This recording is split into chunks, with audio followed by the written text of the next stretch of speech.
California didn't allow slavery within its borders when it entered the Union as a free state in 1850, and during that time the state didn't pass laws to guarantee freedom to slaves. Since then, generations of black people living in the state have been held back by discriminatory practices like redlining and school segregation. And today, many in the black community do not have access to the same capital resources as other people with stronger financial stability and credit scores.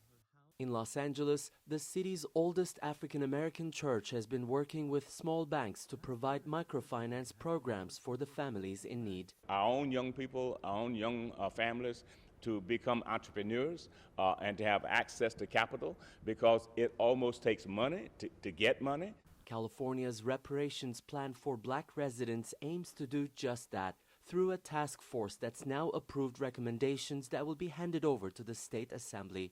I am hopeful that this nation, maybe if not as a whole, but some of our states actualize reparations. You know, it's long overdue. So I'm not surprised. I am hopeful, and I hope to see it in my lifetime.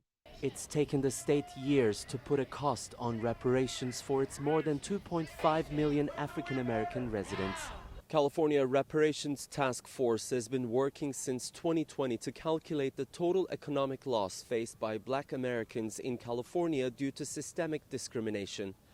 Taking into account the areas of health harms, the devaluation of black businesses, housing segregation, mass incarceration, and over-policing and unjust property takings, the toll reaches $800 billion, more than twice California's annual budget.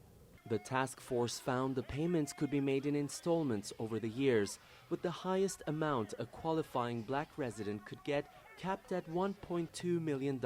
However, legal experts argue this type of legislation will certainly face an uphill battle. The horrors of slavery are real. It's not something that is easily forgotten or forgiven, but you cannot force people that did not commit the crime to pay those people who were not victims of the crime. And the 14th Amendment is very clear. You cannot make a law that favors or harms one race over another.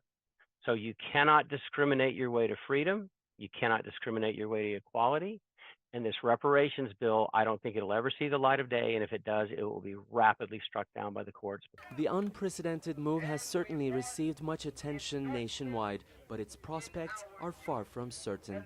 Ediz Tiyansan, CGTN, Los Angeles.